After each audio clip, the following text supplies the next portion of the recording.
noches, gracias a todos por venir.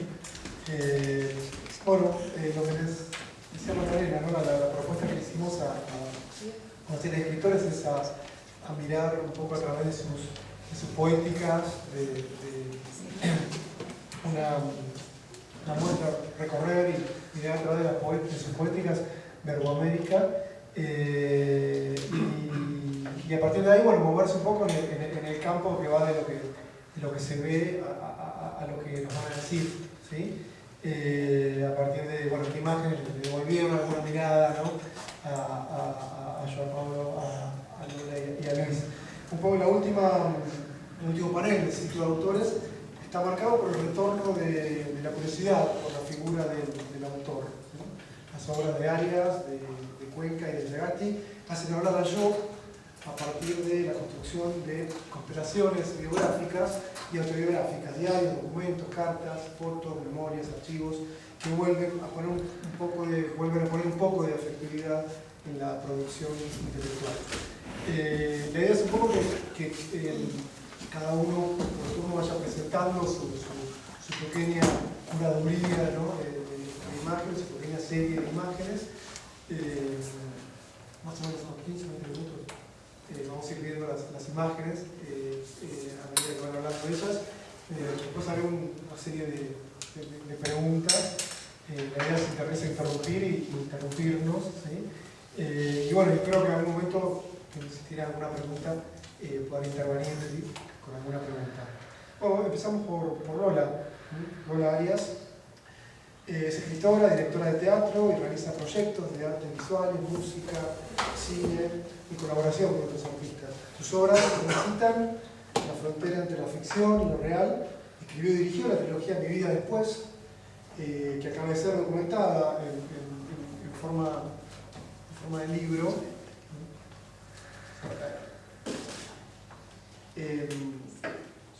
También la conocemos por Campo Minado, la obra con excombatientes de Malvinas, que presentó en Buenos Aires el año pasado.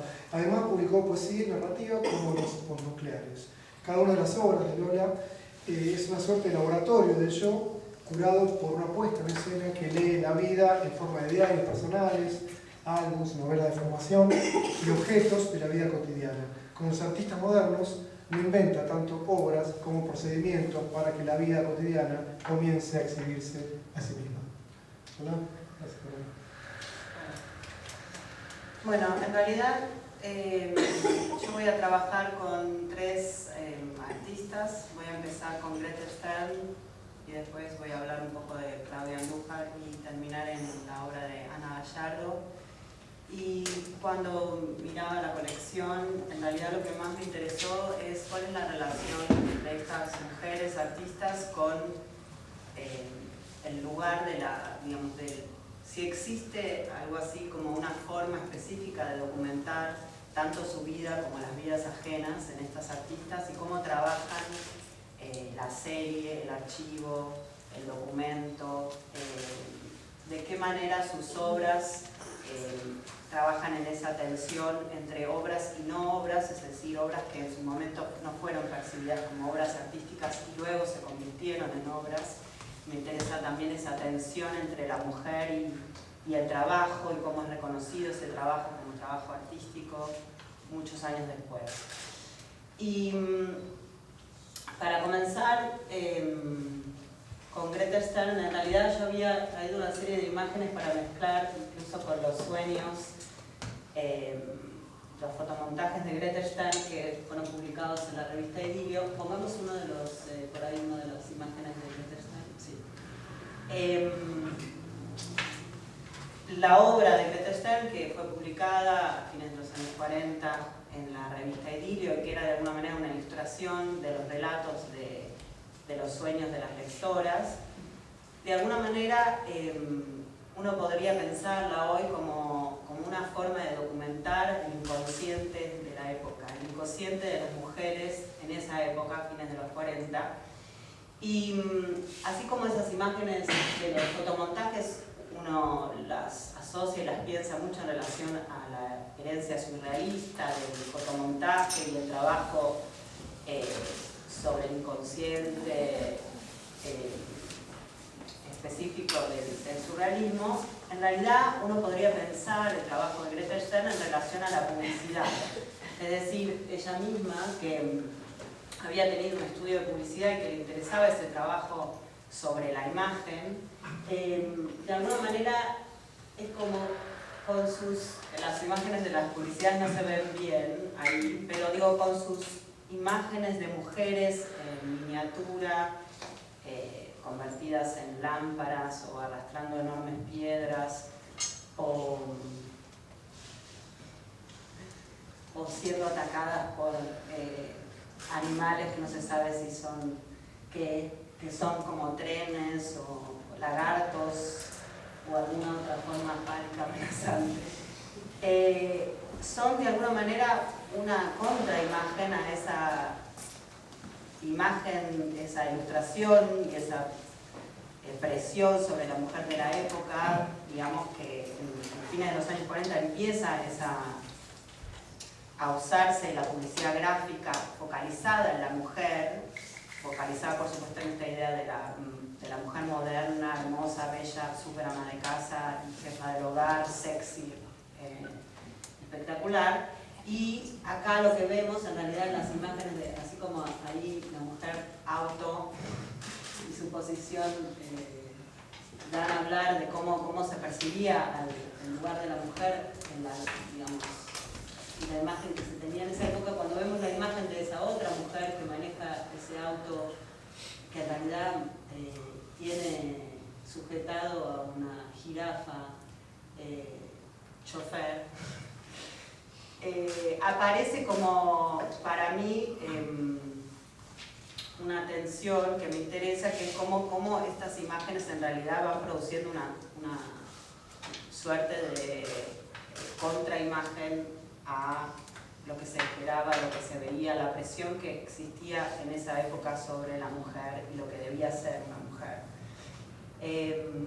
Y por otro lado me interesaba en esos fotomontajes que tienen una relevancia aún hoy. Uno mira esas imágenes y piensa, bueno, esas imágenes hablan de una manera muy política de la posición de la mujer. Sin embargo, lo interesante es que circulaban en ese medio menor, que era la revista para mujeres, que nunca fueron reconocidas como obra en su momento y que solo muchos años después se convierten en una obra y adquieren una relevancia que la lleva a la galería del museo, pero que de alguna manera también uno podría pensar que esa circulación era una circulación muy interesante porque estaba en esa misma revista donde circularon todas estas imágenes, ¿no?, de las mujeres, todas estas imágenes de la gráfica de la época. Entonces, de alguna manera había un trabajo político que se estaba haciendo en ese mismo momento, generando estas imágenes y haciéndolas circular a través de las revistas de mujeres. Y en relación a la idea del trabajo, ¿no?, y cómo las mujeres, cómo la mujer artista trabaja, hasta qué punto es reconocido su trabajo como artista, parecía interesante que todas estas imágenes se pensaron como ilustraciones de un texto, que era el texto de la narración del sueño, con lo cual tampoco entraba en una categoría de obra en el sentido de que generalmente la ilustración es como un arte menor o un arte que está supeditado al arte narrativo, y de alguna manera esas obras ahora ya no importa lo que narraron esos sueños, sino que son ellas mismas ahora un archivo de las pesadillas de las mujeres de esa época, ¿no? Porque en realidad muchos de los sueños tienen que ver con la pesadilla, aunque algunos son felices, como el de la jirafa, que me parecería bastante feliz. Y saltando un poco en el tiempo, y saltando como casi 40 años en el tiempo, 30 y pico de años, Claudia Andújar, cuando decide documentar las tribus Yanomamis, o Yanomamis, no me acuerdo cómo se dice exactamente, hace un trabajo, en este caso antropológico, va generando un archivo, así como Greta Stern genera este archivo de sueños.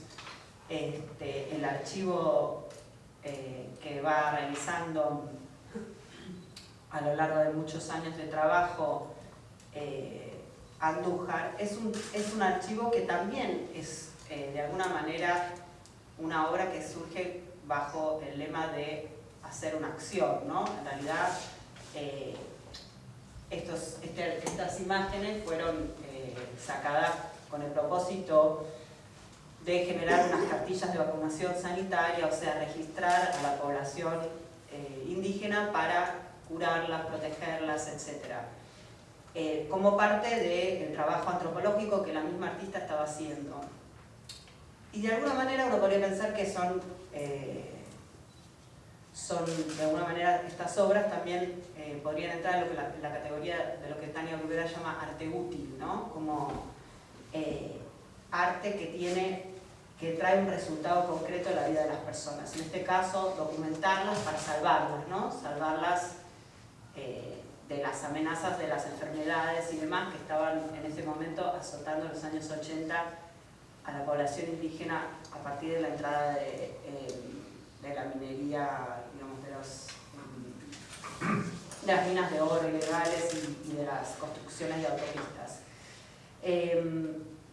Y en estas fotografías quizás lo más interesante también es que a la vez esta obra generada para salvar las vidas, a la vez habla de una relación que uno puede ver en la fotografía, porque no es una fotografía burocrática hecha solamente con la idea de, bueno, ahora vamos a registrar una serie de caras y que deberán ir junto con esas cartillas para salvarlos, sino que uno ve en los rostros y en las expresiones una relación, hay una curiosidad, hay un orgullo, hay un interés entre el retratado, la cámara y el artista, que habla de que esas fotos fueron sacadas por alguien que tiene una relación con esos sujetos, que no es alguien que está ahí solamente como un burócrata para documentarlos y seguir a la siguiente población, sino que está ahí, está dentro, es parte, tiene una relación,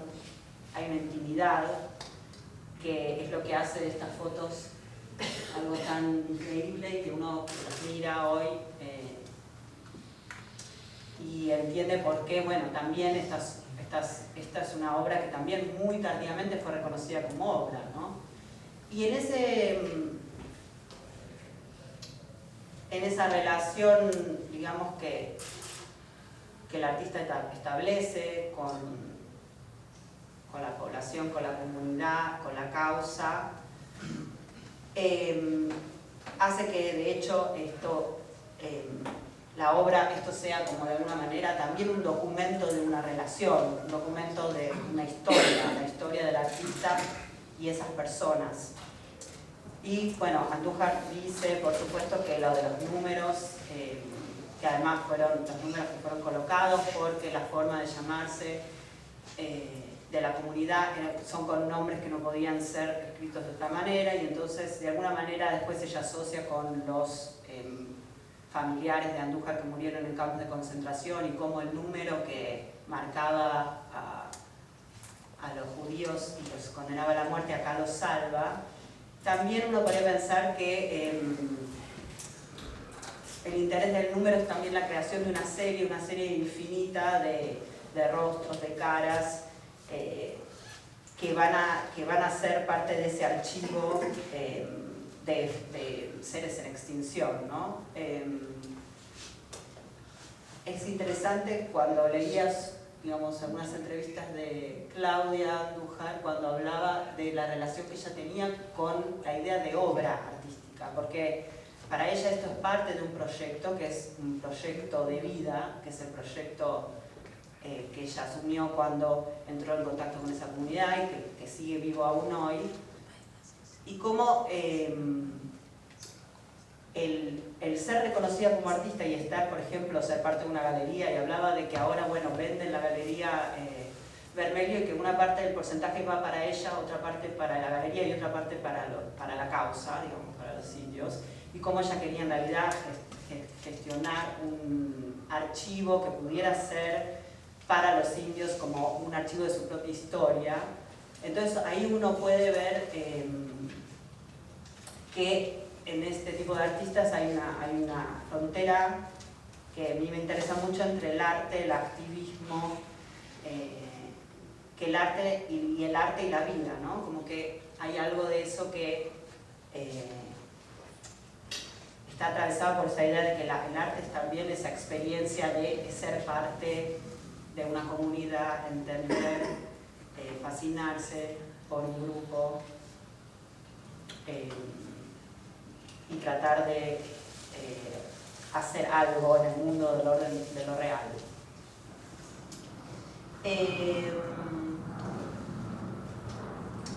Llegando a Ana Gallardo, y otra vez salto unos 30 años, me interesaba cómo Ana Gallardo... Sí, perdón, dale.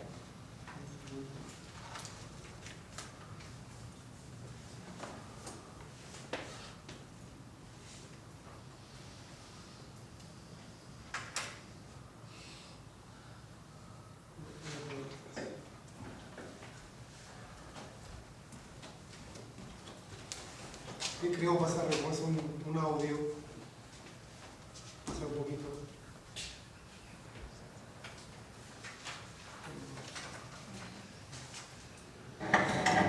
Mi nombre es Ana Gallardo, tengo 51 años, soy artista, este es mi CV laboral. Comencé a trabajar en el año 1973 como recepcionista en stand de ferias comerciales, ferias como Nipiñespe, La Rural, Mueble y Decoración, Feria de la Indumentaria, Feria del Automóvil, etc.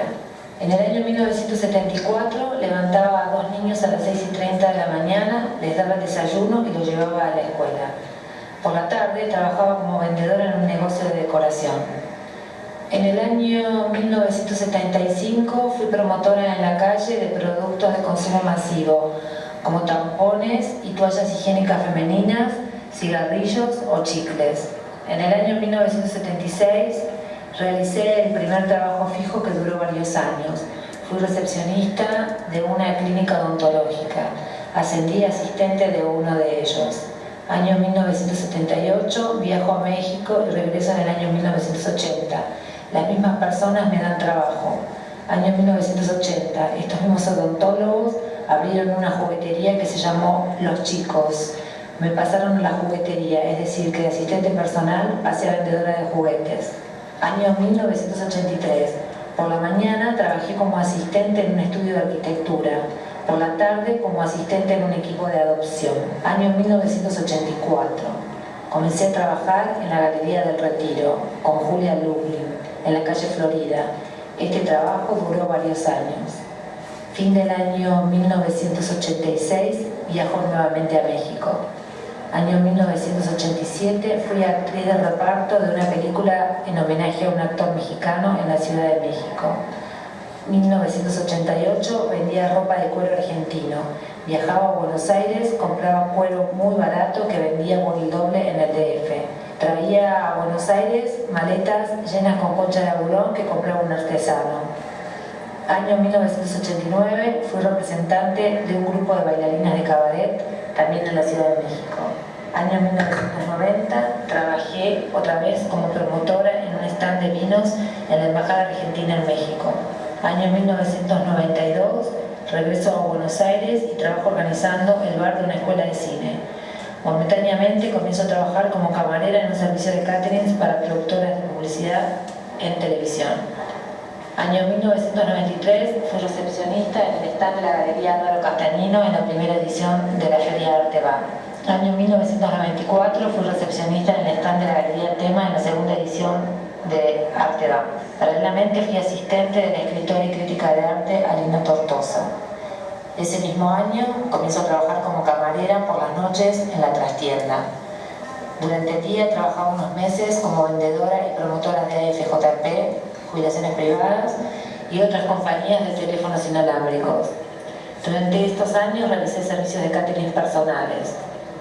Año 1995 fui telemarketing de un abogado que trabajaba como despachante de aduanas. Año 1999, trabajé como asistente de la Galería del Infinito Arte. Simultáneamente abro un espacio de arte en el restaurante Lele de Troya. Año 2003, trabajé como asistente de la Galería Alberto Sendros. 2005 y 2006 realizamos la primera feria de arte de espacios gestionados por artistas. Año 2006 inventarié la colección Brusone. 2007 inventarié la colección Ops. 2008 coordiné y curé la sala de arte de la Fundación Esteban Liza. 2009 coordino y curo una sala de arte en el Centro Cultural Borges. Gestiono y curo exposiciones independientes en otros espacios alternativos.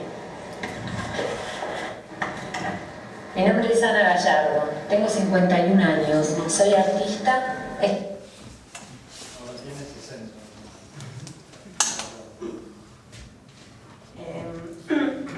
Bueno, en realidad me interesaba como Ana Gallardo, que también es una artista que trabaja mucho en colaboración y en función de otras personas, generando obras que son colaboraciones con, sobre todo mujeres, pero con muchos distintos grupos. Trabaja con su propia autobiografía en este CV de una manera genial, porque, digamos, Ana decide usar su voz y no un texto, y de alguna manera es como si el texto fuera todo lo que el CV no dice, digamos.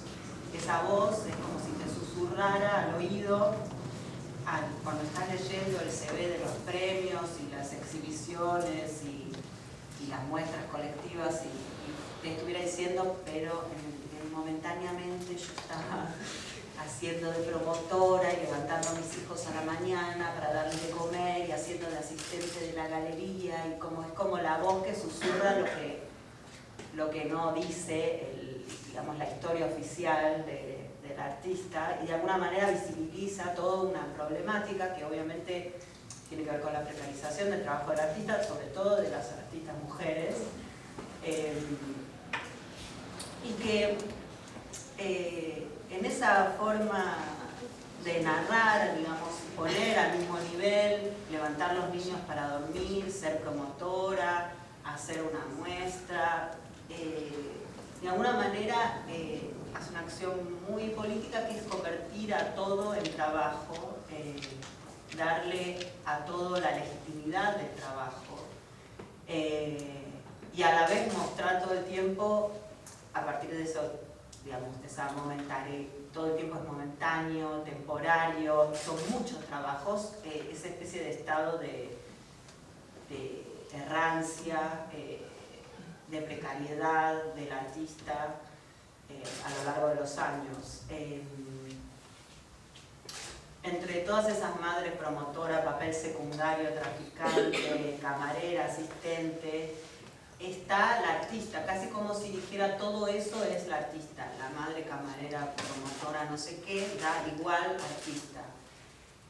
Y en ese sentido es un currículo muy interesante, porque es un currículo donde no hay progreso, o sea, la idea de la narración, de la profesionalización, que implica siempre, hay estudios, hay no sé qué, hay ascensos, es un currículum que todo el tiempo gira como en círculos, porque pareciera que nunca es mejor el trabajo que tienen y nunca asciende a nada, por ahí asciende de asistente, de recepcionista a asistente de dentista, pero de alguna manera eso igual después se abandona, porque después es promotora y traficante y no sé qué, y en esa no evolución también hay algo muy atractivo en digamos, como romper esa narrativa del éxito, del progreso, de la realización personal. Y también me interesaba mucho cómo aparece incluso en esa narración ella merodeando lugares de poder, es recepcionista de Arteba o no sé qué, promotora de vino de una embajada, como que igual está merodeando esos lugares donde podría tener un reconocimiento, podría tener un trabajo, pero siempre es como en un lugar menor, y a la vez muchos de los trabajos de los que habla tienen que ver con hacer posible la vida de los otros, digamos, ayudar, asistente, pero como ayudar a que otros hagan su trabajo, asistente del dentista, ¿no? Como que también mucho la figura de la mujer como esa que hace posible la vida de los otros. Y en ese sentido me parecía que era interesante pensar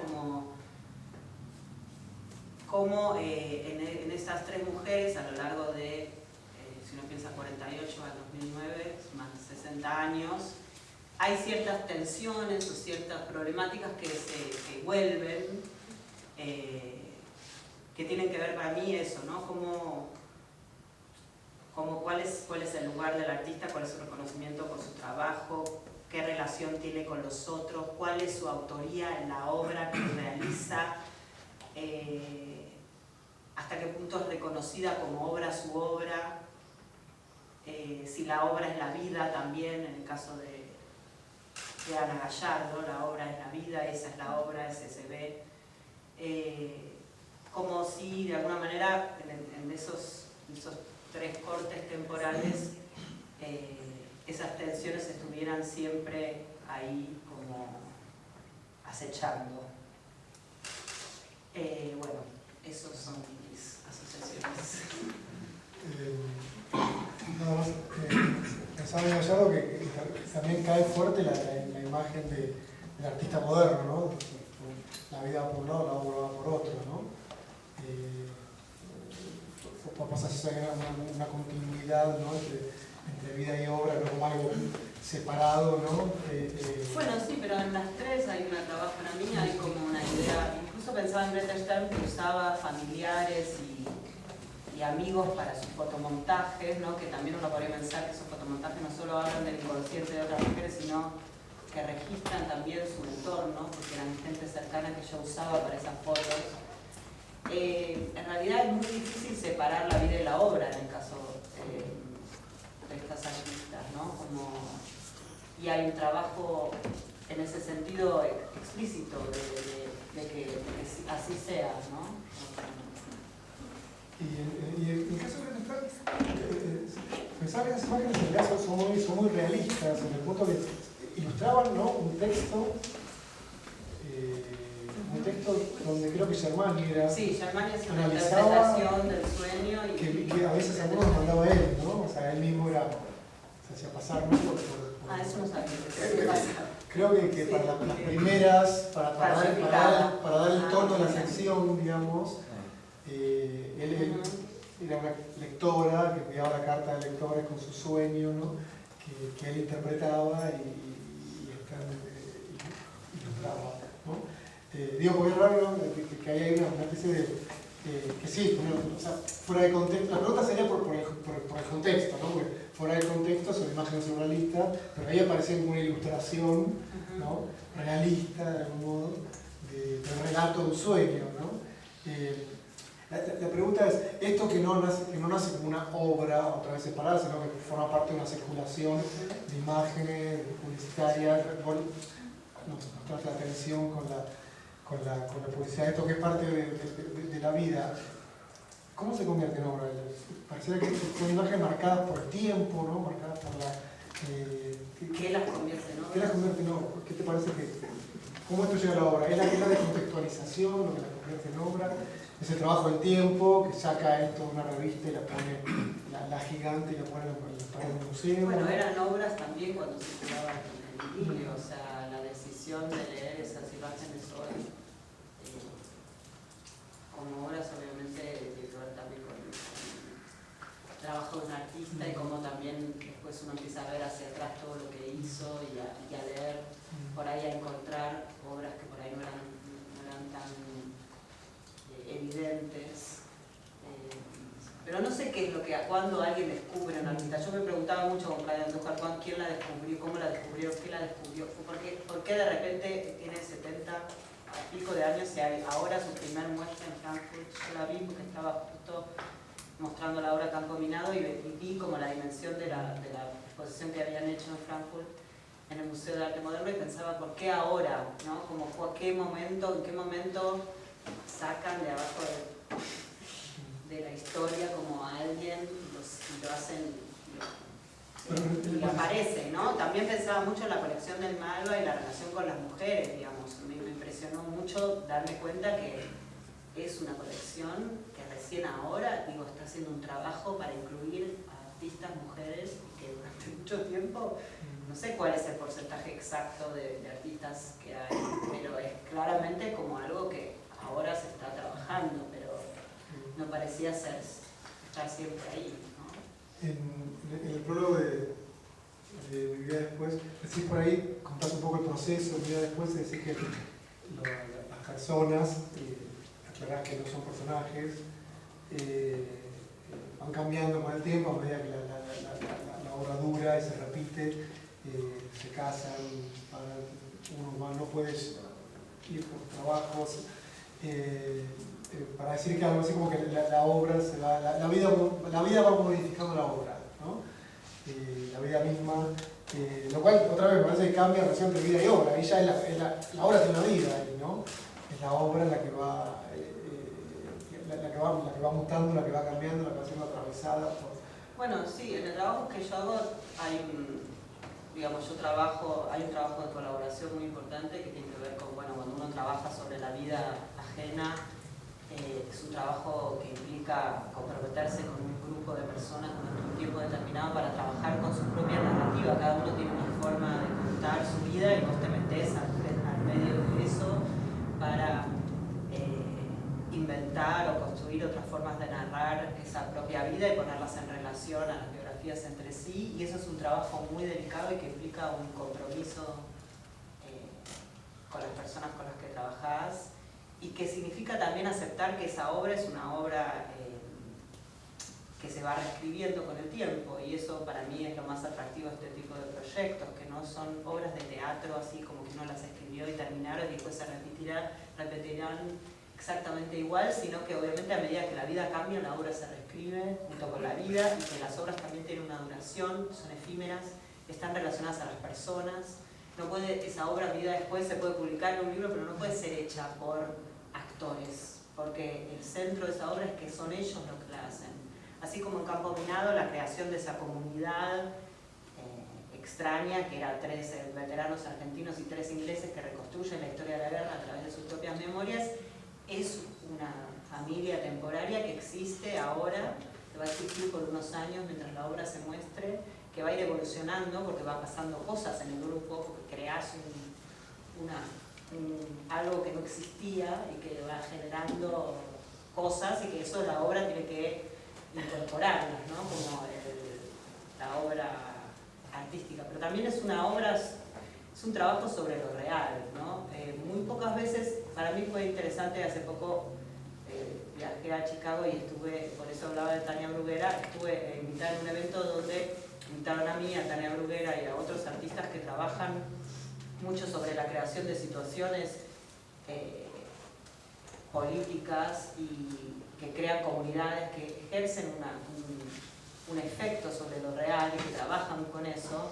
Y para mí era interesante porque en general en mi obra eso parece ser lo que es menos obvio, la gente lo ve como un espectáculo, pero no como un trabajo con gente, un trabajo social, un trabajo de años, de crear un grupo, sostenerlo, darle vida, convertir a una serie de personas en performers que nunca estuvieron en un escenario, o sea que es un trabajo mucho más cerca también de trabajos sí, sociales, de crear comunidades, de generar cosas que no existían antes para lograr, sí, una obra que se ve en unos teatros, pero la obra no es solo lo que se ve en el teatro, es eso, es el grupo de argentinos e ingleses viviendo durante 3 años juntos cosas.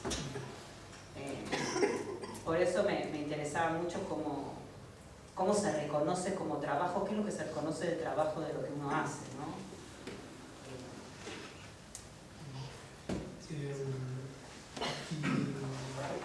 Y al mismo tiempo pensaba que también nombrabas ahí que parte de ese trabajo con un grupo era también que tomaran distancia, que repitieran lo suficiente como para tomar distancia de su propia obra, ¿no?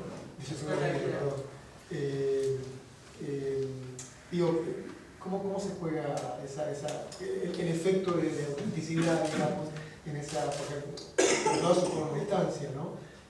La pregunta va, no sé, va a alguien que, como yo, que tiene cierta distancia o homogeneidad, si querés, respecto a la performance, ¿no? Digo, ¿también se ensaya la performance? ¿Cómo se construye la performance? No, sí, a mí me impresionó, a veces me ha pasado de que mostrar la obra y la gente piensa que los actores llegaron al primer día de ensayo y hablaban así, contaban su vida así, hacían esos gestos, y todo estaba como ya listo, que básicamente yo lo que hice fue juntar un grupo de gente y listo, digamos, y organizar un material, pero obviamente hay un trabajo literario muy importante, o sea, cada cosa que dicen está escrita y eso es un trabajo, digo, hay que convertir de 3 horas de la historia de cómo me encontré los muertos de Monte Harriet y cómo se murió un soldado en mis manos en una narración que dura 3 minutos, etcétera, con ciertas palabras, etcétera. Hay un trabajo muy grande de escritura y a la vez hay un trabajo de repetición, convertir a esa persona que lo pueda decir, que tenga la distancia suficiente para no quebrarse cada vez que se para en el escenario a decir otra vez la historia de cómo murió un soldado en sus brazos.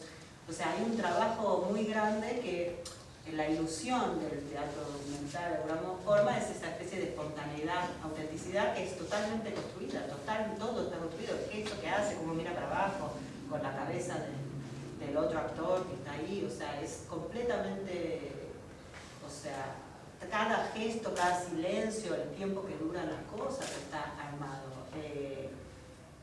Pero obviamente la diferencia es que son ellos, son los que lo vivieron, que hicieron todo ese trabajo para poder contarlo como si fueran actores de alguna manera, porque tienen un trabajo escénico, de hecho, de mucho tiempo para llegar a ese punto.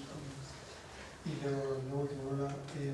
¿Cómo tomás decisiones sobre la documentación? No me refiero a lo documental, ¿no? Sino a la documentación de la performance, ¿no?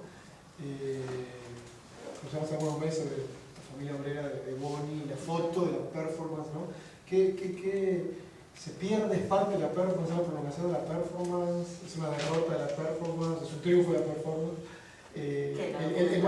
El momento de documentación, ¿no? Bueno, lo que pasa es que hay una diferencia para mí entre el teatro y la performance que tiene que ver con la repetición. Yo trabajo en los dos terrenos y es completamente distinto. Cuando yo hago una obra como Campo Minado, la obra se repite. O sea, la documentación, digo, si uno ve una documentación en video, ok, pero digo, la obra está hecha para ser repetida, para ser, o sea, la obra pasa cuando se repite, se cuenta otra vez, etc. Ahora hay otras obras, cuando hice audición para una manifestación, que es una performance en la cual durante 5 horas entrevisto a gente sobre sus historias del 2001 y los hago actuar en una pantalla de croma como si estuvieran en imágenes del pasado. Eso es algo que es una audición en vivo, yo estoy entrevistando a gente en el momento y haciéndolos hacer cosas durante 5 horas en una especie de estudio de televisión detrás de escena, y eso es algo que, digamos, solamente puede tener una sobrevida si es documentado, en el sentido de que solamente pasó una vez, no tiene sentido repetirlo porque nadie puede repetir lo que dijo en esa pequeña entrevista de audición que hizo en ese momento. Entonces me parece que son como trabajos distintos. Yo creo que el trabajo también de la performance por primera vez empieza a ser pensado más en un sentido espectacular. A mí me sorprendió cuando se hizo acá toda la muestra de performance en el Malva, todos los problemas que el museo enfrentó, porque lo sabía, porque tenía gente que estaba trabajando adentro de las performances para mantener vivo una cosa que está hecha supuestamente, digamos, el museo trabaja con la idea de que una performance pasó, la documenté, la fotografié, le puse un video, ya está listo, lo pongo en la pared, con eso puedo trabajar. Ahora, con la idea de lo vivo, gente trabajando, bailarines, yendo, viniendo, público que no sabe lo que está haciendo y que mete la mano en el codo. O sea, trae muchos problemas al museo. Me pareció muy bueno que eso pasara. O sea, me pareció como, qué bueno que se empiece a traer la vida de la performance en el sentido de la vida, la repetición, empezar a trabajar con toda esa problemática que de alguna manera siempre con la documentación se reduce ese conflicto. Y creo que fue una cosa muy buena que pasó para el Malva, ¿no? Que puso un poco, medio parecía que el Malva iba a colapsar. Yo veía como los bailarines que bajaban, que tenían la pausa de 10 minutos, y todo era como que había una vida que parecía que iba a explotar el museo.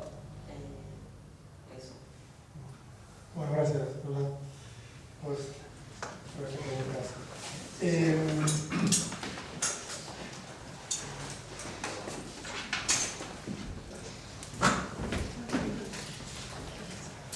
Bueno, yo, Pablo Cuenca, es autor de 4 novelas y un volumen de crónicas, publicó en español El único final feliz, Para una historia de amor que es un accidente, y Cuerpos presentes.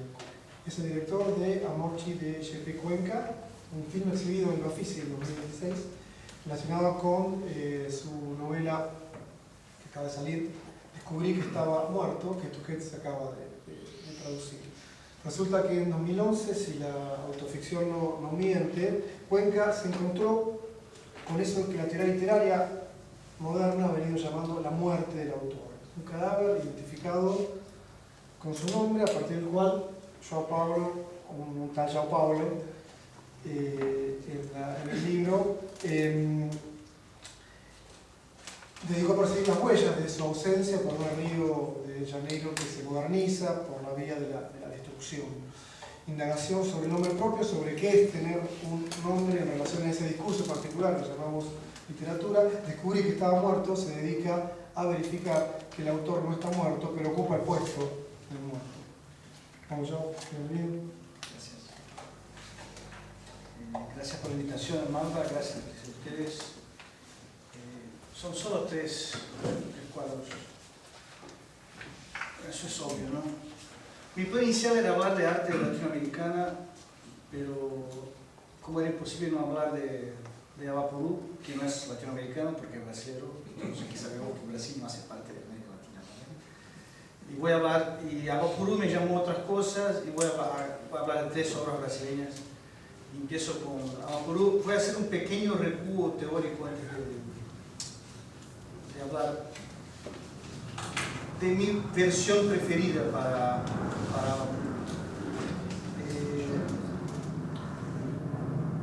se dice a veces que Avaporú es la Mona Lisa de este museo, ¿no? ¿Qué dice esa Mona Lisa? Creo que es más para nosotros brasileños, porque no sé si hay otro caso, quizás alguien aquí me pueda aclarar, si todo un movimiento o muchos movimientos culturales artísticos de un país durante un siglo se basen en una pintura. No sé si hay algo parecido, no sé. Sé que la Mona Lisa es importante para el Renacimiento, pero no sé si hay un movimiento cultural tan definitivo para un país que parte de la Mona Lisa. De acuerdo con antropólogos como Eduardo Guerrero de Castro y escritores como yo, la antropofagia es la única contribución anticolonialista que nosotros brasileños ofrecemos al mundo.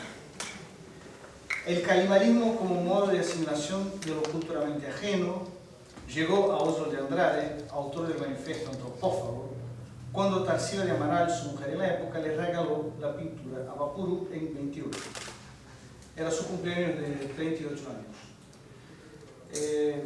Y ahí repito, el dispositivo antropófago y el manifiesto de Oswald es central a todos los movimientos culturales del país en el siglo XX, a destacarse la tropical y el cinema mudo. Es imposible pensar la cultura brasileña hoy sin el alimento de este movimiento, y todo empieza con Tarsila y su metáfora pictórica de la fusión de las tradiciones europeas y americanas en Brasil moderno. La pintura brasileña más valorada del mundo, que hoy no pertenece a los brasileños, lo que para mí es un maracanazo civilizatorio. Es bastante peor que el 7-1. Voy a hacer un paréntesis sobre la historia accidentada de este cuadro. Tarsila se separa de Oswald 2 años después por causa de Pabú, su amante de 17 años, y toma de vuelta el regalo porque al que parece Oswald prefiere quedarse con un de Chicolo, que era mucho más caro en la época, ¿no? Y Tarsila vende por un precio simbólico a Pietro Mayra Bardi, que fue director del MASPI por 43 años en los años 60. Bardi decía que la obra luego iría a parar en un museo, que él iba a hacer un museo Tarsila, y ilusiona a Tarsila con esta idea, y Tarsila pasa la obra por casi nada, y un mes después, Bardi vende la obra por un valor muy superior al coleccionador Érico Sticker. Raúl Forbes le compra Sticker años después, en 95, Constantini, como sabemos, la compra por 1.3 millones de dólares, ahora vale algo como 40, ¿no? En 2011, cuando fue prestada a Brasil, Constantini dijo que cedería a Vapuro a Brasil en troca de la construcción de un Malva en Brasil por 200 millones de dólares. ¿Sí, no? Me parece bien. Me parece genial que sigue en las manos de los argentinos. Eso es muy educativo para nosotros.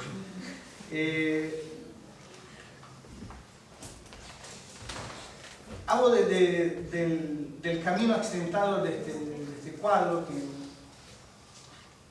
es hecho con un regalo de amor, y en los años 90 se convierte en una cuestión nacional en Brasil, una polémica enorme.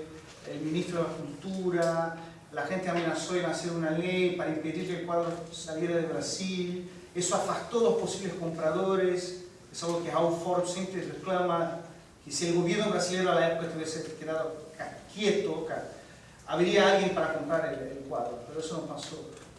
Pero lo más interesante de este camino accidentado para mí es la explicación del cuadro.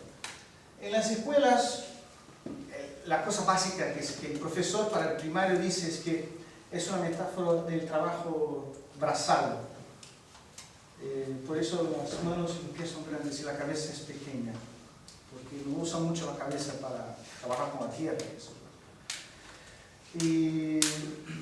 Pero hace 10 años la sobrina nieta de Tarsila cristalizó una versión que me encanta. No sé si es la mejor, pero es que verdadera, pero para mí es la mejor. Tarsila tenía en el corredor de su casa, al lado de donde trabajaba, un espejo apoyado en el piso. Sentada delante de él, tuve la idea de producir como regalo de cumpleaños de Oswald un retrato de su reflejo distorsivo. Los pies gigantes, la cabeza minúscula, los ojos distantes, el pelo recogido. Esta distorsión es por la inclinación del espejo. Era verano, ella estaba desnuda. Oswald, cuando la vio por la primera vez, dijo que era su mejor pintura. Es el hombre plantado en la tierra. Es el hombre, mira. No me parece un hombre. No me parece un hombre. Incluso el pelo es igual a lo de Tarsila en estos autorretratos de ella. Incluso los dedos de los pies. La familia decía que ella tenía esta marca. ¿Cómo se dice el dedo? Sí, era lo más grande, lo más largo. El amigo de la pareja que estaba ahí cuando le regaló a Oswald el cuadro, el poeta Rimbaud, dijo que la figura enigmática se trataba de un indígena, quizás un antropófago. Y los tres fueron al diccionario, reza la leyenda del padre Ruiz de Montoya, y llegaron a Vapuro, hombre que come hombre. A partir de eso, de esta imagen, de este cuadro que no tenía un nombre, que siquiera tenía esta intención, y ganó un nombre, tenía que ver con la antropofagia, Oswald escribió realmente su manifiesto más importante, porque el manifiesto de 22 o Pablo Asiu para mí no.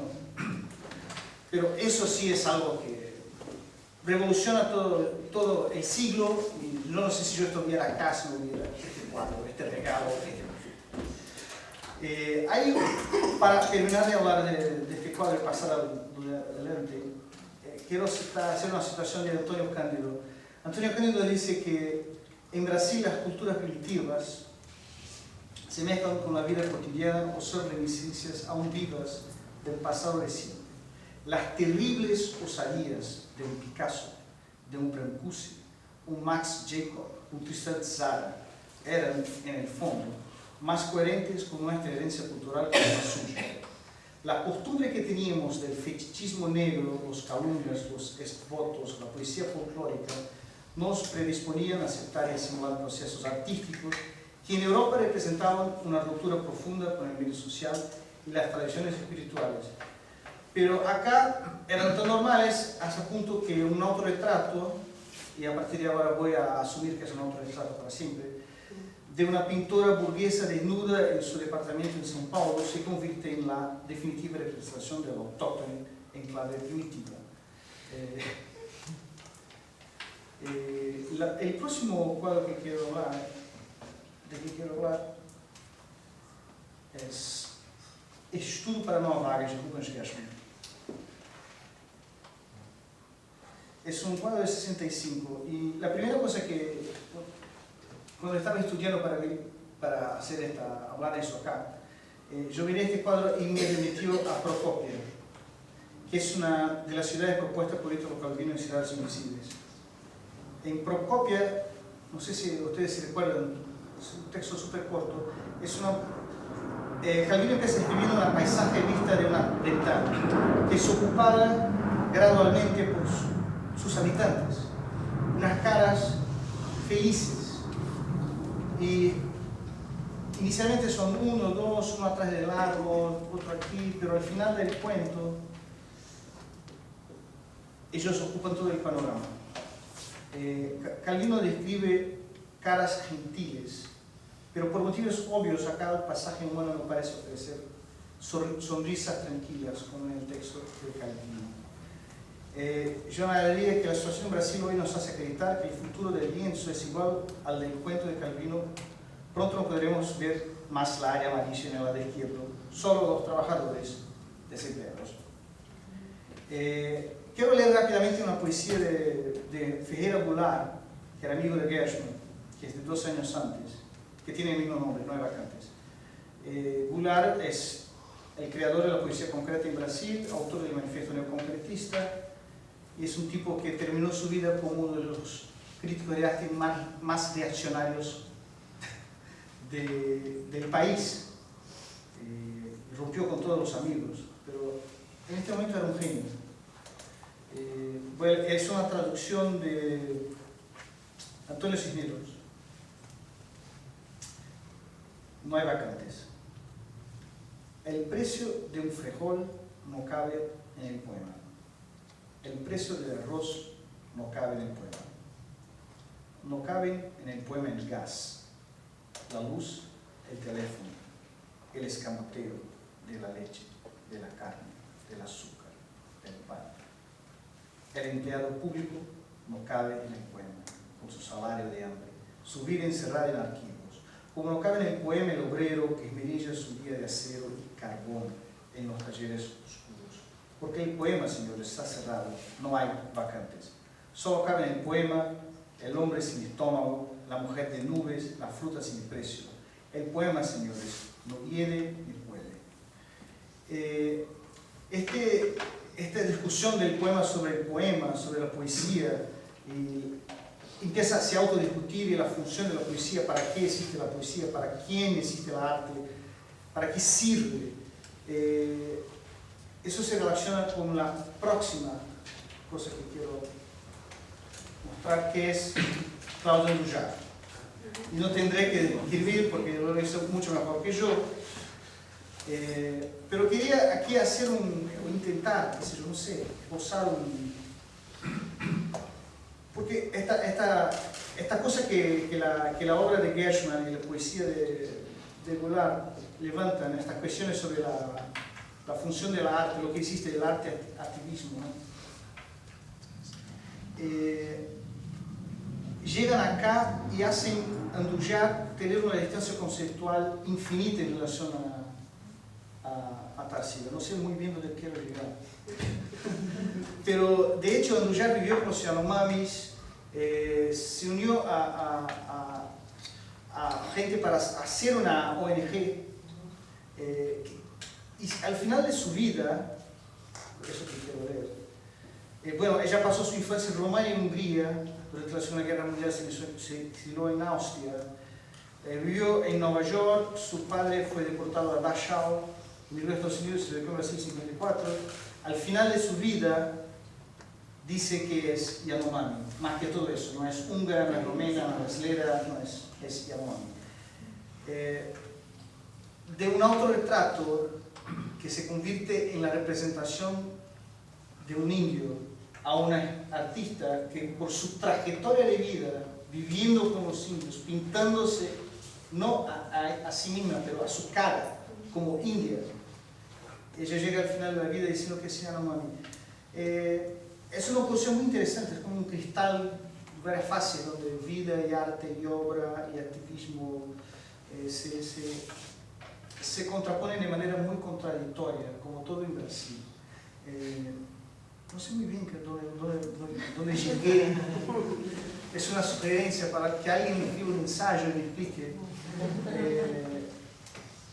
Quizás Anduja bajo la luz de Tarsila. Sí, creo que es eso. Pensaba comparando la obra de Gershman y esta, el efecto serie que hay acá, sí. No deja de ser una serie, y versus el efecto, no sé, pueblo, no sé cómo llamarlo, ¿no? Vos lo escribiste muy bien, sí. Los que no entran en el cuadro, ¿no? El cuadro que se va llenando, ¿no? Hay como dos órdenes distintos, ¿no? Sí, dos órdenes distintos, pero en estos dos cuadros, las fotografías y lo de Gershman, las caras tienen cara, tienen rostro, ¿no? Tienen expresión. Y en el Avaporuno no hay ellos. Hay una expresión un poco melancólica, misteriosa, pero es un misterio. En las otras creo que eso existe más. Y un poco el mismo comentario que para las imágenes de Stern, se puede aislar esta imagen va acompañado, ¿no? Por el segundo que viene en la muestra siempre está ilustrado el manifiesto, sí. ¿No? Es decir, que hay dos imágenes, es más, pareciera que dispara el manifiesto, ¿no? Sí, dispara el manifiesto que es escrito por un hombre, por su marido. En unos meses la va a traccionar con otra y van a romper. Pero es que hay algo muy incómodo en eso todo, porque ni siquiera ella quería hacer un retrato de un niño. Ella no tuvo control, pero dejó porque sí, es absolutamente genial lo que hicieron con eso. Pero es algo que me parece un poco desconfortable. Sí, no quería hacer esa vida de la imagen, ¿no? Sí. Ni siquiera obra llamarla, ¿no? En todo caso, una imagen que se vuelve en obra y puede dejar de serlo, así como, ¿no? En Descubrir que estaba muerto aparece en las primeras páginas una descripción de un video de Oscar Muñoz, ¿no? Que el video es un video de Oscar Muñoz que se ve una mano que pinta sobre el cemento, sobre el asfalto o cemento, ¿no? Con agua, sí. Con un pincel de agua, un rostro que se va evaporando porque el asfalto está caliente, ¿no? Entonces la mano tiene que apurarse y multiplicarse para no dejar que el rostro desaparezca, parece casi un juego de niños, ¿no? Pero digo, ¿cuánto hay de cuánto hay de cifra, digamos, en ese video de Muñoz de tu trabajo, ¿no? De descubrir que estaba muerto, ¿no? Pareciera que también todo un trabajo entre la presencia y la ausencia, ¿no? Entre lo sólido y lo que se evapora y se desvanece y lo que se va, ¿no? Hay un efecto performance de atrapar el tiempo, ¿no? De eso. Sí, y de la construcción de la identidad como algo, es un proceso continuo, no es algo que está parado en el tiempo, y de la performance también. Y si este tipo del vídeo de Muñoz, si Muñoz para, porque básicamente hay sol y está pintado con agua, un rostro, si para, eso desaparece en 5 segundos, entonces es como horas y horas de él corriendo atrás del tiempo contra la evaporación para seguir con este rostro, con esta cara. Y creo que de cierta forma es el desafío de todo artista, de todos nosotros como seres humanos, de seguir construyendo este personaje de uno mismo, pero también de seguir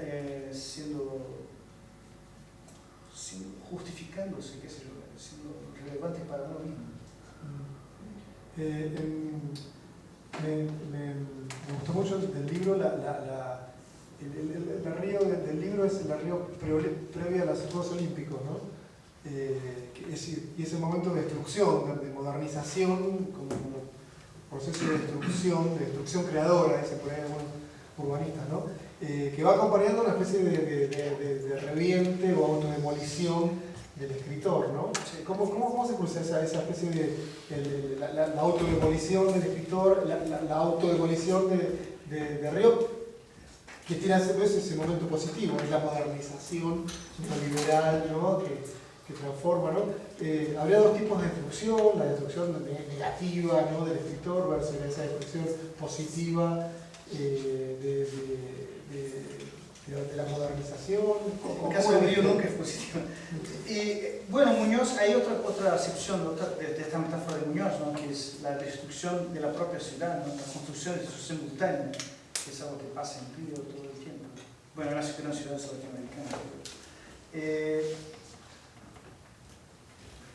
El libro solo existe porque el tipo murió en este lugar, que era un edificio, era una ocupación en el centro de Río, en Lapa, y en el epicentro de la crisis de identidad de la ciudad. De hecho, el tipo robó mi identidad para morir en el centro de la crisis de identidad de la ciudad, que tiene que ver, sí, con la destrucción arquitectónica y humana en este lugar y la construcción de una ficción que nunca llegó a verse.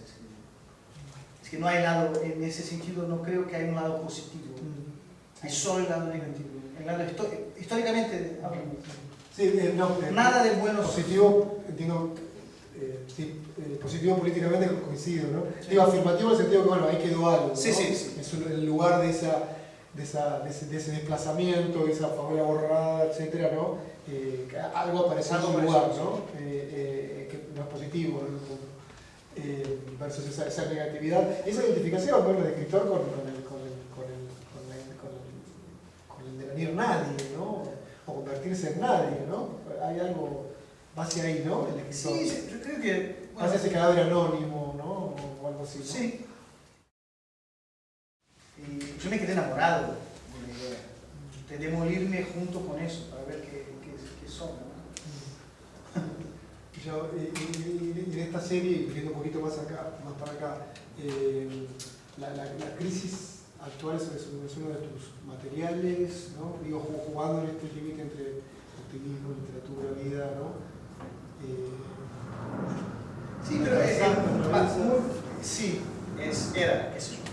En los últimos años yo peleé con mucha gente, es que peleé con todos mis empleadores por política y con muchos amigos y con mucha gente que no conozco, hice enemigos. Bueno, el libro hace enemigos solo, ¿no? Pero yo seguía así. Y yo estaba escribiendo para Folha de São Paulo, que es el diario más importante de Brasil, me echaron y fue para The Intercept, que es un portal web de Glenn Greenwald. Y yo seguía escribiendo textos políticos todas las semanas, ¿no? Porque ahí no tenía ni opción, el sitio era de política. Y desistí hace 2 meses. No quiero más. Ya me recibí por ahora del tema. Quiero escribir un libro, una pieza de teatro, cualquier cosa sobre cualquier cosa. Puede ser también sobre política, pero no todas las semanas. Porque yo estaba comprando pelea y ganando muy malo todas las semanas. Y el ambiente en Brasil es muy tóxico. Yo me quedé años en la televisión, con los de televisión, fuera de la televisión, y ya pagué mi deuda. Yo creo que el trabajo de Claudia, por ejemplo, me parece mucho más relevante que un escritor articulista de diario. Ella fue con ellos y hizo algo concreto. Este personaje que es escritor y articulista político en los diarios, y ya yo me quedé harto. Y al mismo tiempo ahí pensaba que no le hablaba de la dimensión colectiva, digamos, que tiene una performance, ¿no? Hasta qué punto en un escritor, ¿no?, se puede articular esa dimensión, digo, ¿no? No te imagino para alguien que hace performance, etcétera, ¿no? Pero cómo articular la dimensión de grupo, colectiva, ¿no? Un tipo de enunciación colectiva, digamos, en el trabajo de escribir, ¿no? ¿Lo pensaste, lo elaboraste, lo ensayaste, experimentaste con eso? El colectivo, en este caso, yo creo que entra cuando la gente lo lee o ve la película o lo encuentra en la calle. Es que, como la historia está abierta, el caso policial sigue abierto, hay mucho más. Al final de que lee el libro y que ve la película, es que no hay respuestas. Entonces, como las cuestiones están abiertas y la propia estructura de la obra es muy permeable, yo estoy abierto al juego colectivo. No termina acá, ¿no? Hay un viejo artículo, creo que se llama Literatura como Tauromaquia, que es el escritor frente a la cornada del toro, ¿no? El escritor que se arriesga en lo que escribe porque tiene un efecto sobre su vida, ¿no? Tuvo efectos, el libro destruye la sociabilidad literaria, digamos, ¿no?, de Río, o tal como yo me imagino, no sé. ¿Tuvo algún efecto así? Sí, tuvo, sí. Bueno, mi familia peleó conmigo, sí, pelearon feo, mi madre se quedó casi un año sin hablar conmigo, amigos escritores ya pasaron a rechazarme explícitamente, antes era más elegante, sí, no. Bueno, el diario el principal diario de Río, que es O Globo, que siempre dio reseñas, entrevistas y notas de todo lo que yo hice en mi vida, no publicó una línea de este libro, porque yo critico frontalmente a ellos. Entonces entré en una especie de index. ¿Qué más? Sí, pero no me arrepiento. Ah, bueno, no puedo más vivir en Río también. Ahora eso ¿Y lo habías esperabas eso? ¿Lo calculaste? ¿Lo disfrutaste? ¿Lo gozaste? Un lado mío me disfruta y otro no sé. Sí. Calculé que debería salir de la ciudad y fue la mejor cosa que yo hice. Debería haber salido antes. Bueno, vamos a seguir con Luis. Luis Sagasti. Luis Sagasti es de Bahía Blanca, es docente, crítico de arte. Ha publicado, entre otras cosas, el Canon de Leipzig, Bellas Artes, Maestro y una ofrenda musical que acaba de publicar Eterna Cadencia. Además de cuentos y artículos en diversas revistas. Luis es un archivero, junta materiales en redes donde la vida y la obra se cruzan de maneras inéditas. Como las de Goldberg, sus obras son variaciones de motivos que vuelven una y otra vez para producir el milagro de convertir cada repetición en un hallazgo y un asombro. ¿Ves? Bueno, buenas noches. Gracias por la invitación. Yo había elegido dos módulos, dos temáticas. Creo que la primera es el principio y otra respecto de la ciudad y la abstracción. En primer lugar, a mí me interesa mucho el arte abstracto y, bueno, por supuesto, es sencillamente la reclusión de la pintura o del arte visual a sus propios materiales, digamos, que da cuenta de sí mismo, ¿sí? Sin embargo, tenemos nosotros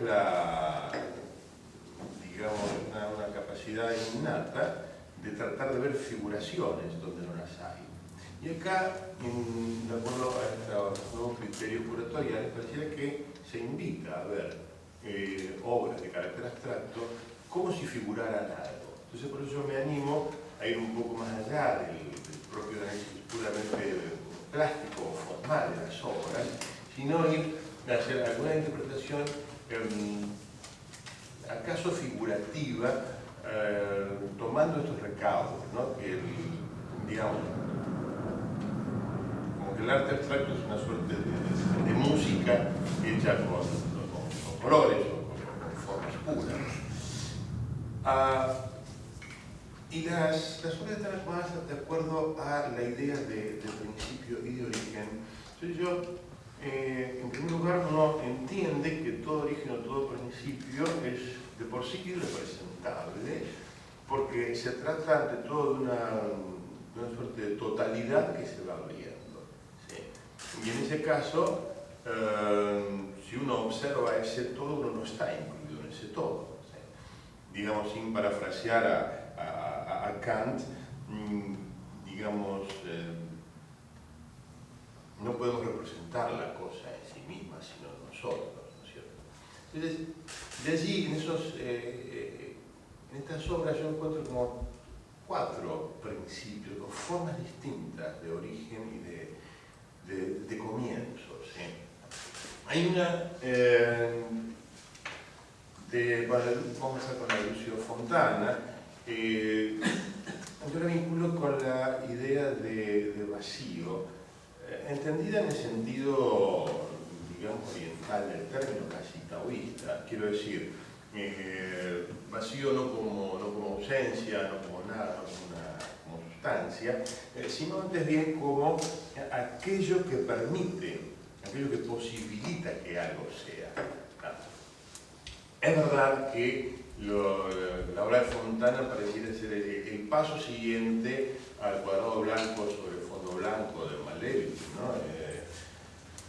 Digamos que preanuncia que de seguir por esta línea de interpretación acerca de la anulación de la figura y la, digamos, desaparición de la idea de profundidad, bueno, llegaremos a la extracción absoluta. ¿Qué es lo que sigue? Bueno, ahora dar la tela. Si acaso el pincel sea reemplazado por un bisturí, una tijera, por una chilea de corte. Sin embargo, yo creo que allí en esa obra aparece ese vacío que permite precisamente que surja algo, y en este caso unas líneas de fuerza, como si fuesen las primeras manifestaciones formales, ¿sí? Aún sin ninguna clase de contenido, pero que darían precisamente, digamos, forma a la estructura que sostiene las cosas. No quiero ser muy abstracto en esto, pero por ahí forzando un poco, uno encontraría en la obra de Yomi, que son curvas y líneas, ¿no? Son curvas y líneas en el espacio, que más allá de la, digamos, de la plasticidad, el dinamismo realmente maravilloso que tienen, también una vez como, precisamente como líneas que no solo abren un espacio, sino que lo crean. Yo no entiendo mucho de física, más allá de haber visto la serie Cosmos de Carl Sagan, de quien tampoco a veces podía entender mucho, pero sé que hay una teoría de las cuerdas y uno imagina, o mejor dicho, uno sabe que toda representación acerca de precisamente estas nociones teóricas de física cuántica, de Big Bang, es sencillamente una convención. Nosotros vamos a convenir que digamos, ese círculo, esa bola que se dibuja y que explota, bueno, que se ven tantas láminas como es el desarrollo del cosmos. Bueno, obviamente no es así, eso no, digamos, toda figura representa un fondo, y en este caso no hay fondo, en el inicio no hay fondo, el fondo que se queda después, ¿cierto?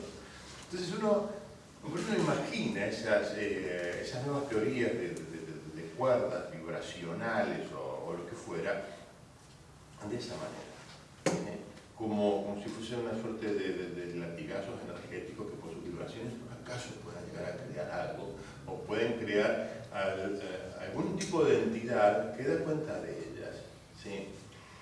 Sin embargo, yo creo que allí, precisamente con la idea de una entidad que da cuenta,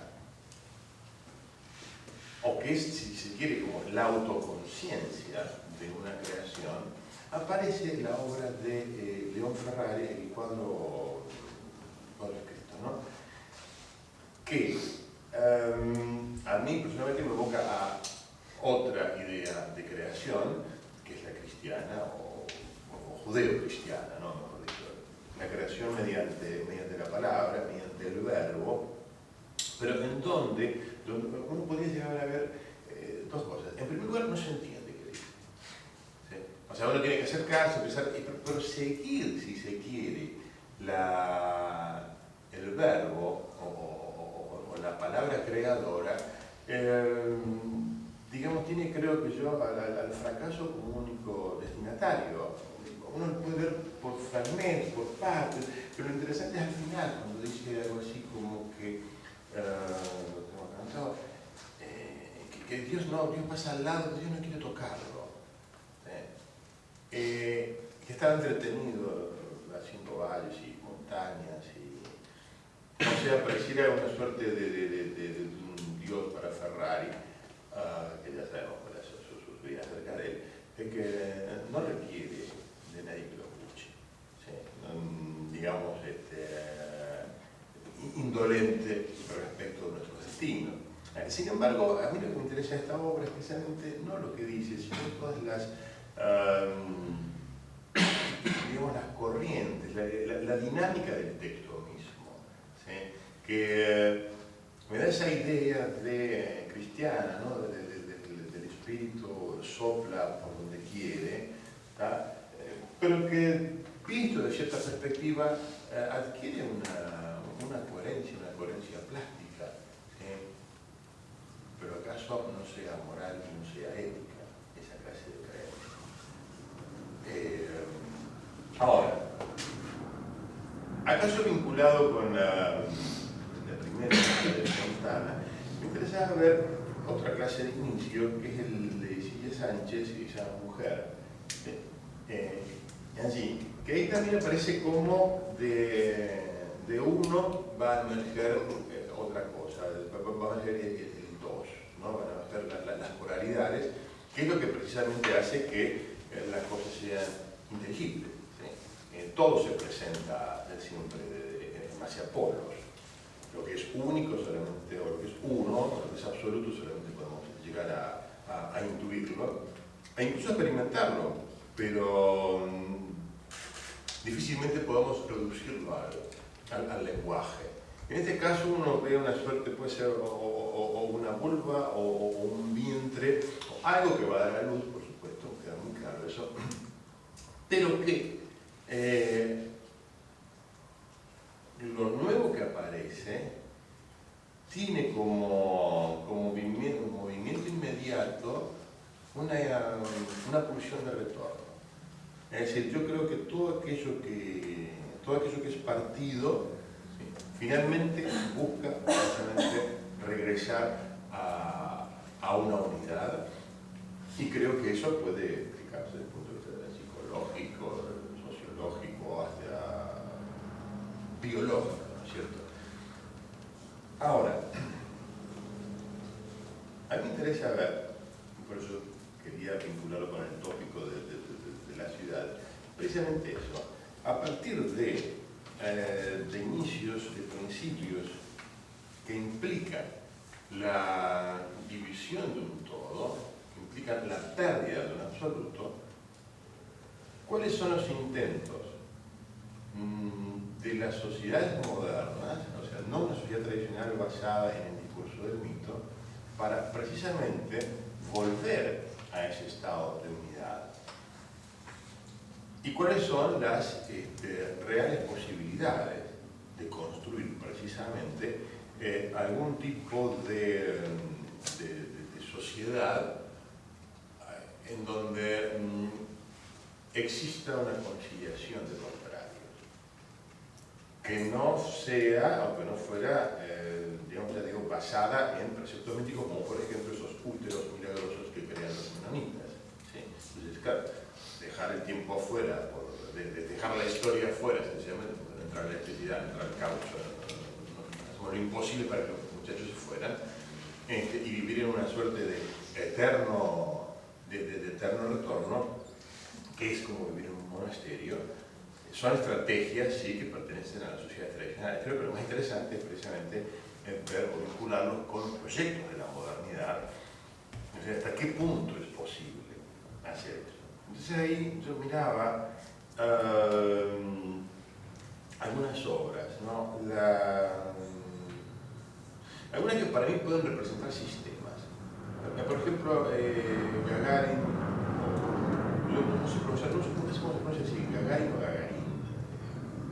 Era Gagarin, y el astronauta, el primero que sale, ¿no? Que sale del espacio.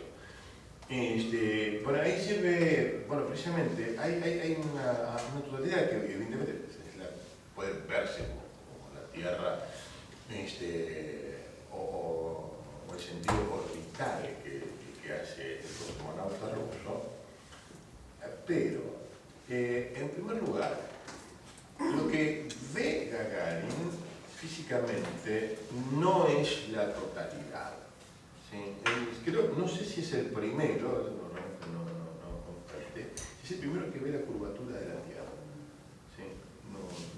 Supongo que sí, por la altitud de la vacancia, 38.000 metros, que es la altura de donde se tiró este señor por paracaídas no hace mucho. No sé si recuerda que salió filmado, creo que es el tipo, que es la altura donde habría que arrojar arjonas en algunos. Pero fuera de broma, creo que Gagarin que es el primero que ve ya precisamente esa curvatura. O sea, no alcanza a ver la totalidad. Y sale él, o es el representante precisamente de un proyecto totalitario o totalista. Totalitario probablemente sea de luego la consecuencia de lo que pasó con Stalin, con el proyecto soviético, ¿no? Pero digamos, hay una idea de la conformación de un mundo nuevo y que pone en el espacio una persona que no alcanza a ver precisamente esa totalidad del mundo. Curiosamente, Gagarin luego, que no lo dejaban volar porque se había convertido en un ícono, obviamente, de comunismo, murió en un accidente de aviación. Y antes que el hombre llegara a la luna. Pero también, antes de esa, con Gagarin, se ven algunas líneas, ¿sí? Dentro de ese círculo, y como si fuesen los intentos previos, precisamente, de alumbrar una totalidad o una sociedad, reitero, en donde esté conformada en torno a un triangulito formado por justicia, libertad y abundancia.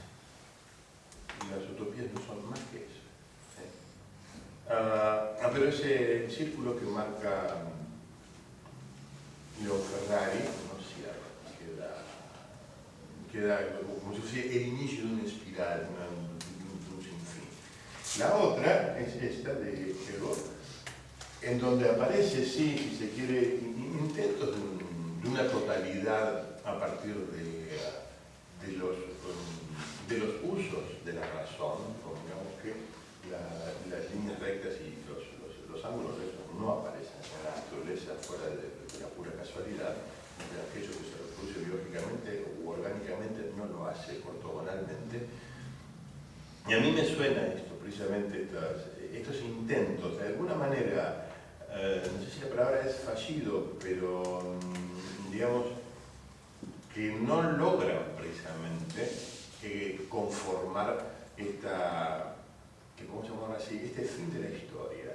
Es decir, si la historia la entendemos como sencillamente un conflicto entre dos, el fin de la historia sería sencillamente que la conciliación de eso, y que se ha logrado mediante una sola forma, no mediante el diálogo, y ahí voy a hablar de otras obras, sino mediante la supresión de la otra parte. Es decir, cuando, por ejemplo, un tipo como Hitler dice voy a construir el Reich que va a durar 1000 años, ese milenarismo no es precisamente el diálogo, ¿sí? Pero es interesante, por ejemplo, la versión argentina, ese milenarismo, más atenuado con la idea centenaria, cuando Alfonsín dice: yo vengo a construir una democracia que va a durar 100 años. Es decir, la historia tal cual estamos concebiendo la Gran Argentina entre la continuidad entre gobiernos civiles y militares, yo vengo a terminar con eso, ¿sí? Ahora, volviendo. Esto va a ser sistema. Sin embargo, yo encuentro que la cifra de que mejor da cuenta de estos intentos modernos, de estas ilusiones, de este programa de la modernidad, de la constitución de una sociedad medianamente habitable, se ve en las ciudades, ¿sí? Y ahí yo había seleccionado no la Feria del Sur Solar, pero me interesaba sí la idea de Panlengua de él. Perdón, no seleccioné fotos, pero que del mismo modo que el esperanto, o que todo intento, si se quiere, artificial de construir una lengua, venía siendo casi incomunicable, como se supone que es la palabra divina, ¿no? Pero ahí hay una obra que me interesaba de Tizica, que son los metaesquemas, ¿sí? Y la de Carmen Herrera, que pareciera ser un zoom de estos metaesquemas. Este de acá. Lo primero que a mí me vino en la cabeza cuando lo vi era la obra de Mondrian, de Broadway Boogie Woogie, en donde, digamos, Mondrian está enloquecido precisamente por Nueva York, por sus luces, y por precisamente la ortogonalidad que desconoce en Europa prácticamente. Salvo ciudades reconstruidas después de la guerra, no hay ciudades así. Y tiene un orden que curiosamente en la obra Broadway Boogie Woogie, que es su obra maestra, se llama Broadway, que es la única calle de Manhattan que no es que es una serpentina, como una gran diagonal así, medio con curva. Acá la ortogonalidad, o los intentos de cierta ortogonalidad se quiebran, se pierden, ¿sí? Como precisamente, de nuevo, ¿no? Como una cosa es la teoría y otra es bajar a la práctica. Yo recuerdo en mi vida personal, cuando yo jugaba al básquet, una vez vino un director técnico nuestro, Bahía Blanca se juega muchísimo al básquet, y vino con una jugada. Y trajo así como esta es la jugada que hacen los Lakers, los Angeles Lakers. Claro, en el papel era perfecta. Luego, cuando empezamos a practicarla sin pelota, es decir, con los movimientos corporales, salía bien. Yo voy por acá, bloqueo, viene el otro, bla, bla. Cuando ya venía con la pelota, se podía decir que funcionaba un poco. Cuando los suplentes nos marcaban, no sé que no jugaba de titular, cuando los suplentes nos marcaban, bueno, ya se complicaba. Cuando nos marcaban en serio, no salía mucho. Y en el partido nunca salió la jugada. ¿Sí? Y fue como una degradación progresiva de una idea maravillosa que alguna vez habrá funcionado en los Lakers, no al Club de Niños de Bahía Blanca. A veces se me antoja que así deben ocurrir con las teorías sociales o con estas construcciones teóricas del siglo XIX mayormente, que en el siglo XX no pueden encontrar, uno puede decir, bueno, cierta socialdemocracia, ciertas cosas que sí funcionan, pero que tienen una distancia semejante a la que mi equipo tenía precisamente con la planificación de Los Ángeles, ¿no? Y la obra precisamente de Carmen Herrera me da idea como que es un son, ¿no? Pero también da idea de inicio, de comienzo, de uno que se parte en dos, pero como que de alguna forma viene como mal parido. Es decir, como que no hay, si bien prácticamente igual, es impresionante, pero bueno, no hay una proporción o no hay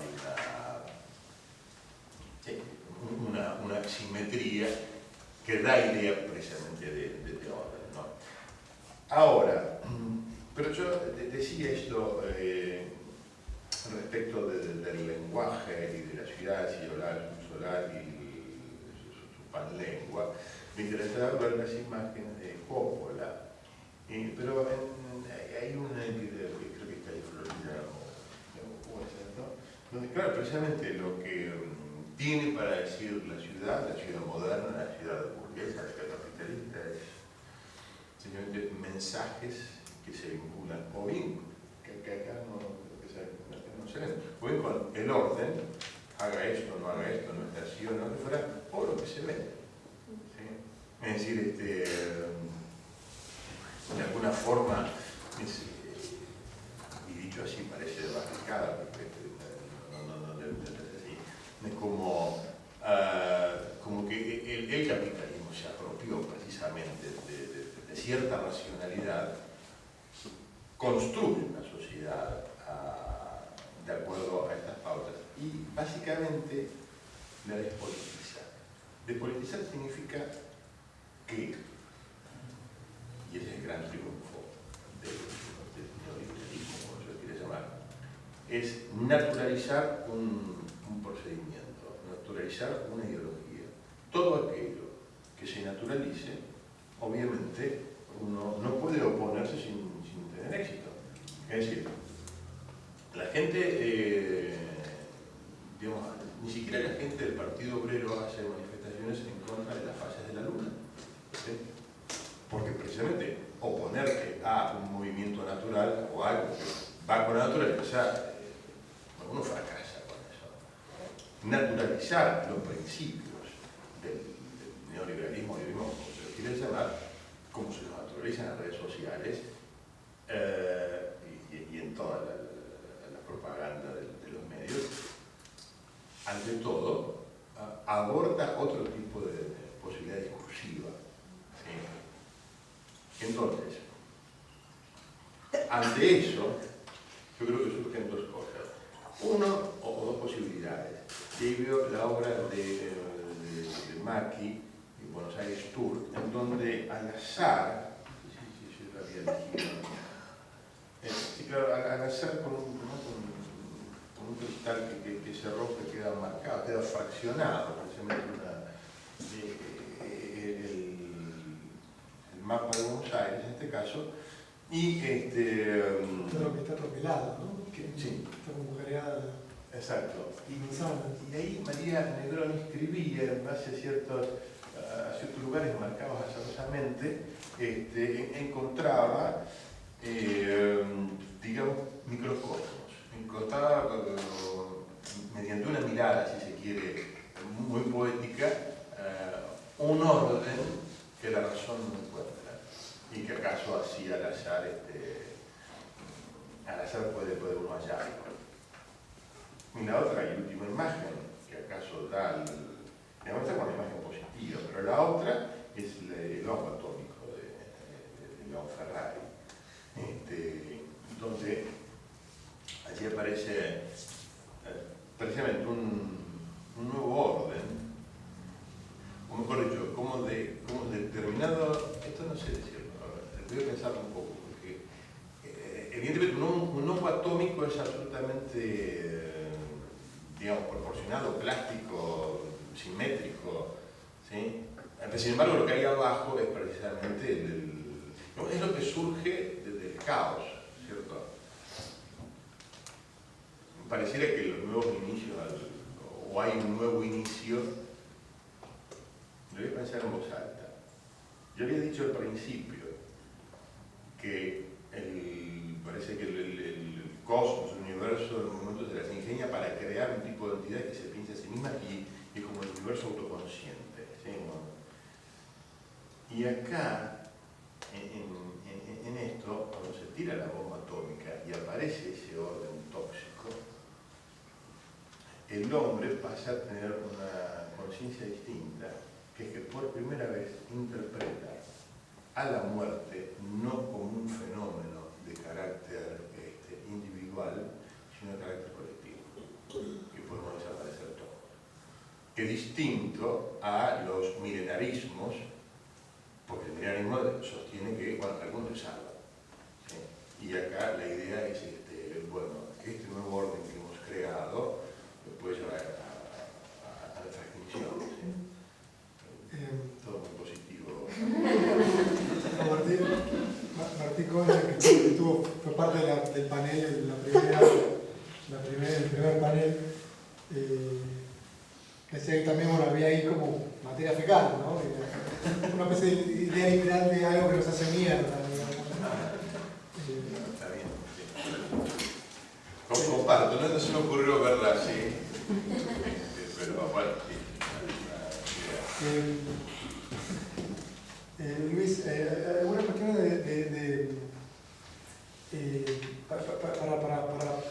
para leer para escucharte un poco a partir de las cosas que escribís, ¿no? ¿Cómo se cursa tu mirada sobre la abstracción, ¿no? Que al mismo tiempo es un material, ¿no? Porque digo, hay una cosa doble. No, que digo, que sacás de la abstracción una dimensión material muy fuerte, ¿no? ¿Cómo se cruza eso, ¿no? La idea, digamos, con lo material que nos está mostrando, ¿no? Digamos, sí, a ver, a mí me gusta, por ejemplo, contar historias, pero no me gusta contar historias. Por supuesto, uno se maravilla en determinadas pinturas, eso no hay la menor duda, pero es que no me interese, pero es algo que, dicho esto, con la prudencia del caso, por supuesto, no veo un Van Gogh te bofetea la retina, eso. Pero digamos, me interesa mucho más las formas puras, ¿sí? Por eso me interesa muchísimo la música. ¿Sí? Y a mí, las formas musicales o puramente plásticas, puramente visuales, me llevan a historias. Es como si tuviera primero una música, una melodía a la cual le pongo letra. Mi proceso es básicamente, digamos, yo encuentro algo que obviamente es el núcleo, puede haber una historia. Pero también encuentro que esa anécdota o esa cosa que uno percibe tiene como una forma, tiene como una música, tiene como un ritmo. Como ciertas cosas se dicen con determinado ritmo. ¿Sí? Y ahí van surgiendo, incluso yo personalmente canturreo antes de. Cuando tengo la idea y no estoy escribiendo, ¿no? Pero estoy caminando o luchando, qué sé yo, y tengo en la cabeza la escena, es como que la cantara de manera muy monocorde, como si estuviera parafraseando algo. Siempre me pasó así. O incluso por ahí uno tiene que dar una charla o una clase, qué sé yo, y con un tono, como que tal cosa se dice por un tono. Lo cual no significa que esto que salga bien. Para nada. Y eso tiene que ver con el uso que haces de la biografía para leer, digo, lo que nos presentó Joao sería perfecto. Podría ser un fragmento de tu libro, ¿no? Cuando hablabas de esa pintura de la mujer blanca formada por un espejo, ¿no? Me hizo acordar a tus cosas, ¿no? A cómo usar la biografía, ¿no? O esos pequeños núcleos de vida o de anécdota, ¿no?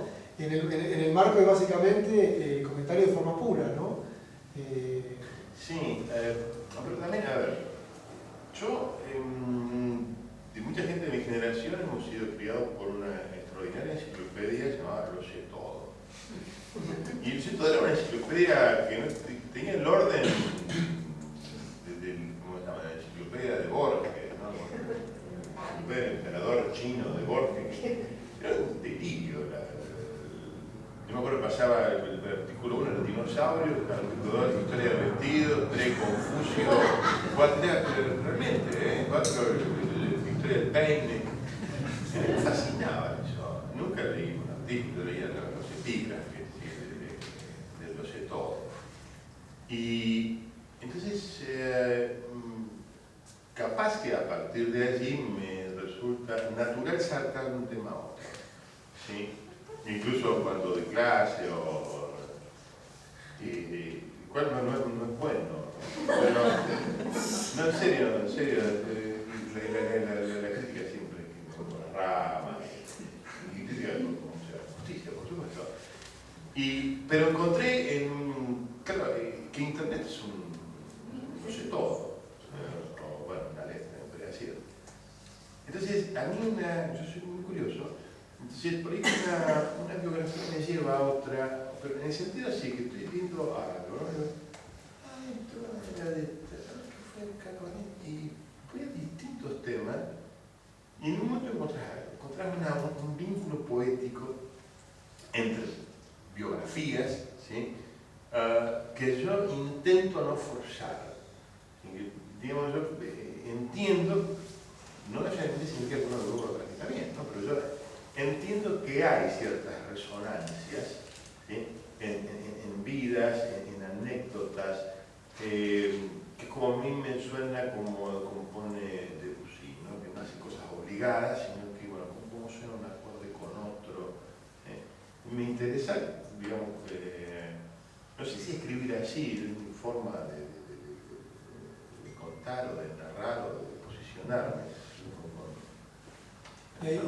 Y ahí la tensión entre una ofrenda musical o bellas artes que tienen esta forma miscelánea o de constelada, por decirlo de algún modo, y la novela, las novelas, digamos, ¿cómo te mueves entre la necesidad de trama, personajes, ¿no? Que pone la novela, que pone el género, con estos libros que bueno, que tienen, yo tengo una que está entre estos dos que sí, se llama Maelstrom, y que si bien es digamos, hay una suerte una palabra de misterio, pero bueno, hay algo que hay que tratar de averiguar, que se intenta averiguar, pero en verdad son bastantes historias, más largas, si quiere, de bueno, uno se encuentra con una persona, se encuentra con otra, empieza a ver relaciones, si bien hay muy claro el relato, el tipo quiere ir hasta acá, quiere conocer esto, pero en el medio se aparecen otras historias, incluso en la primera novela que hice, también se cruzan 2 o 3 historias, pero el laburo es distinto, porque ella uno trabaja no tanto si bien la practicidad del texto a mí me interesa mucho, pero bueno, ya trabaja la construcción de un personaje o la verosimilitud de las situaciones, que en los otros libros, pero lo que te pasa es que te encontrás con historias, con biografías, que es demasiado para la literatura. Hay gente que le pasó cosas que no pueden escribirse porque pareciera que... Creo que todos nosotros hemos vivido algunas casualidades notables, ¿sí? Bueno, yo creo que eso no entra en la literatura, yo creo que la hace entrar con Lauter y no, demasiado casual. Entonces a mí me parece que cuando hay cosas así que son tan, en la vida de uno, de la persona, esas son tan literarias, no entran. ¿Sí? Y me ha pasado de encontrar, por ahí las anoto, me gustan, son misceláneas, tengo un gusto natural por esa pavada. ¿En serio? Gracias, Luis. No. ¿Hay alguna pregunta? ¿Qué has pensado? ¿O algo que se quedan con ganas de decir sobre alguna imagen?